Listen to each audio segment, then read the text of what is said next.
Hi, this is Navya.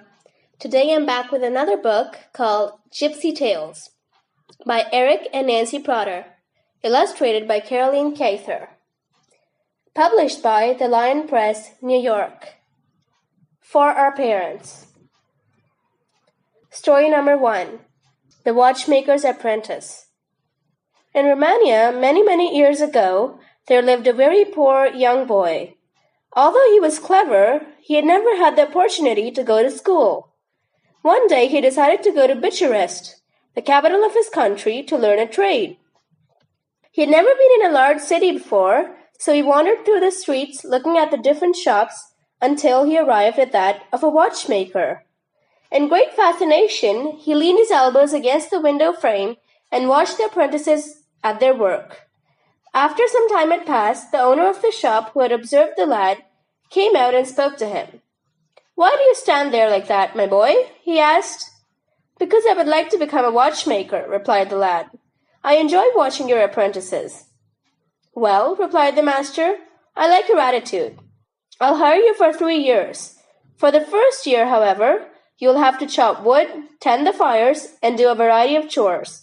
Whatever extra time you'll spend watching the other apprentices." The young boy gladly agreed to these terms.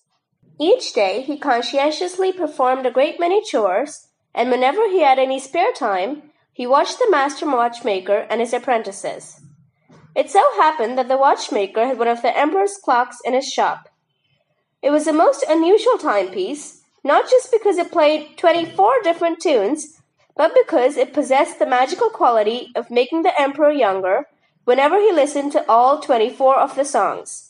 15 years ago, the clock had broken down and nobody had been able to repair it.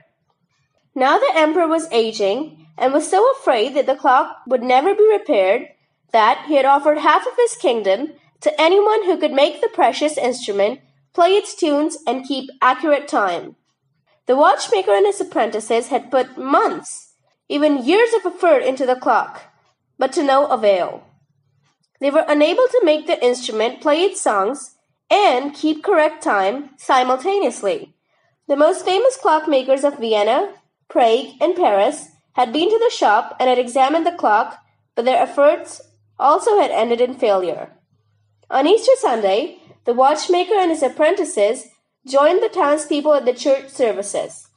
Only the watchmaker's mother and the boy remained at home. He stayed there because there were many small tasks that had to be done while everybody was in church. He started the fire, chopped some wood, and cleaned the floor. Then he took the emperor's clock and set it down on the table. When he removed the pendulum, he noticed that it was slightly crooked. He worked very carefully and succeeded in straightening it. Next, he replaced the minute hand with a new one because he thought the old one was a little too heavy. Finally, he opened the music box and removed 2 of the pipes. These he cleaned thoroughly and replaced. He wound the clock and triggered the song mechanism. To his surprise, the clock began to strike, tick, and play its 24 tunes. At church, the people heard the familiar songs and excitedly ran to the watchmaker's shop, led by the master watchmaker himself. When the lad saw all the people, he became frightened, thinking his master would certainly be angry with him for having worked on the clock without his permission. Instead, the watchmaker asked his mother, "Where is the great master who has managed to repair the emperor's clock?" "It was no great master," replied the old woman, "but only the lad whom you hired a few months ago." When the watchmaker heard this, he was overjoyed. He immediately visualized the great fortune he'd be able to collect from the king. He praised the lad and promised that he would never again have to do any chores. Instead, he would make him the foreman of his shop and place him in charge of all of the other apprentices. The watchmaker then dressed himself in his finest clothes, placed the clock in a beautiful wooden box, and went to see the king. As soon as the king had listened to the 24 tunes, he became younger. He descended from the throne and asked, "Watchmaker, who repaired the clock?" "I did, your majesty." "That is not true," replied the king. "That clock has been in your shop for 15 years, and you have not been able to repair it. I order you to bring before me the genius who succeeded where all others have failed." The watchmaker left and soon returned with the boy. The king ordered that the watchmaker be given 3 baskets filled with gold ducats. The lad, however, was ordered to remain at court. He was given the special assignment of taking care of the clock. For this work he was paid the handsome salary of 10,000 gold ducats a year. After having worked at the king's court for 13 years, the lad was well on his way to becoming one of the richest men in the country. During his 14th year there, the emperor decided that his beautiful daughter should marry. Since no suitable husband could be found, the princess decided on an unusual plan. "My good father," she said one day, "I'm going to pretend to be dumb. Whoever is clever enough to make me talk shall become my husband." The king thought this was an excellent idea, but to deter the thousands of unsuitable subjects who doubtlessly would show up at court and attempt to make the princess talk, the king proclaimed that whosoever failed in making his daughter talk would have to pay a huge fine and also be banished from the kingdom forever. During the first 6 months, more than 500 suitors tried to make the princess talk, but not a single succeeded. The lad, who had fallen in love with the princess, decided that he also would try to make her talk. Though the king liked him, he warned him that if he failed, he too would be banished, for no exceptions could be made. This did not dissuade the boy. That very day he went to see the princess. He told her jokes and tried to make her laugh. He asked her questions, he tried to trick her, and finally he even threatened her. But the princess did not say one word. Discouraged, he left the room. "Well, lad," asked the king, "how did you do?" "I failed, your majesty," he replied. "Then you'll have to leave my kingdom," the monarch sadly replied. "I think that your majesty might make an exception in my case. I should like to have a second chance." "That you shall have," said the king. The next day the lad went to the princess again, and again he failed in his task. "I'm sorry, my friend," said the king when he heard the bad news, "but this time you will have to leave." "Isn't it common practice for a man to be forgiven 3 times?" asked the lad. "All right," replied the king. "You have been invaluable and loyal. Hence, I grant you this favor." The next day the boy again went to visit the princess. "Today, dear princess," he said, "I am going to tell you a story." The princess did not even look at him. Not in the least bit discouraged by her behavior, he began. There once lived a king who had 3 sons, and it so happened that all 3 sons fell deeply in love with the same princess, a shy, sweet, lovely girl whose parents ruled a neighboring kingdom. But since it wouldn't be possible for 3 young men to marry one maiden, the sons agreed amongst themselves that their father should decide which one should wed the princess. "Well, well, well," mused the old king, "this is indeed a difficult problem. I love all of you equally, my sons, and I certainly don't want to hurt any of you, or even seem to favor one of you. Hence, we'll have to invent a contest of some sort." And silently the king thought and thought and thought. At long last a smile appeared on his face. "I direct all 3 of you to go into the world and secure the strangest object you find. The one who returns bearing the most unusual article will be the one to marry the princess." The brothers welcomed this proposal and immediately set forth to search for the strangest item in the world. They walked across the fields arm in arm, and when they came to a crossroad, each one set off in a different direction. The oldest brother arrived in a large city, and although he looked everywhere, he couldn't find anything that was truly unusual.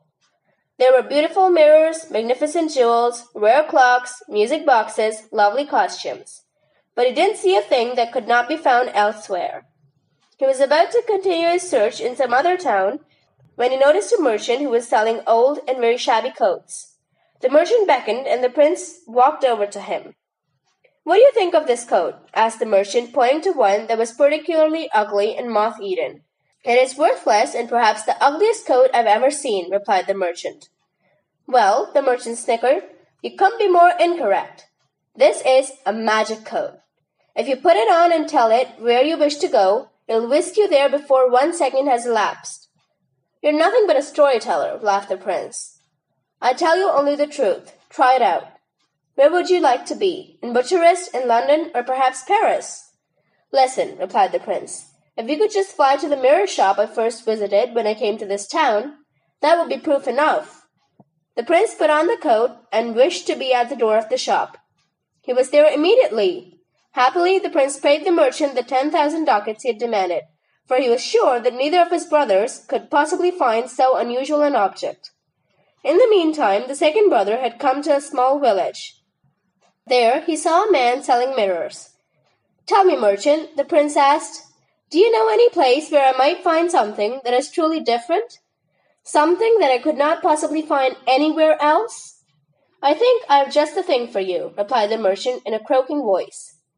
"What is it that you like to see the most right now?"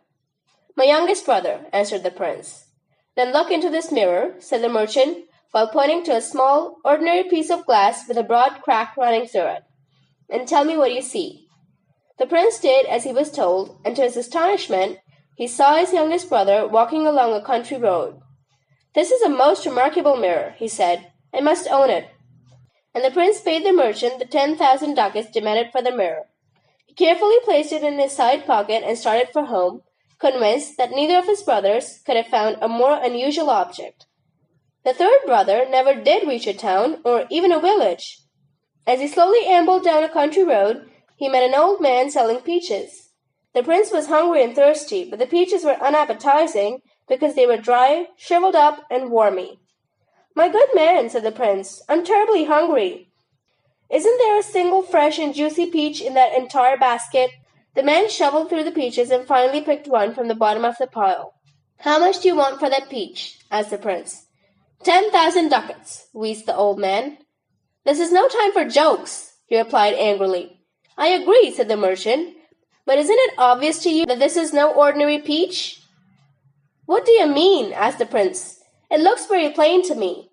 If a sick person takes a bite from it, he'll instantly get well again. And furthermore, this peach will last for many years." "You really must take me for a fool," said the prince. "And I doubt that even a fool would believe such an outrageous story." The old man pointed to the side of the road where a crippled man sat moaning. He handed this man the peach and asked him to take a small bite. The sick man leaped to his feet immediately, completely healed. "In truth," said the prince, "this is a wonderful fruit. I shall gladly give you the 10,000 ducats." He placed the peach in his pocket and walked back to the crossroads, where the three brothers had agreed to meet after obtaining their special presents. When they were together again, they examined each other's objects. Naturally, each one was convinced that his own was the most spectacular. At this point, the watchmaker stopped telling his tale and looked at the princess. He noticed that she had become extremely interested in the story. Turning to her, he asked, "And which object, dear princess, do you think is the most unusual?" The girl opened her mouth as if to talk, but then remembered her vow of silence. "Well, let me continue with my story, since you have no opinion," said the lad. He noticed that she was very irritated by this remark. The youngest of the king's three sons then said, "Let me borrow your mirror, brother, so that I can see what our princess is doing."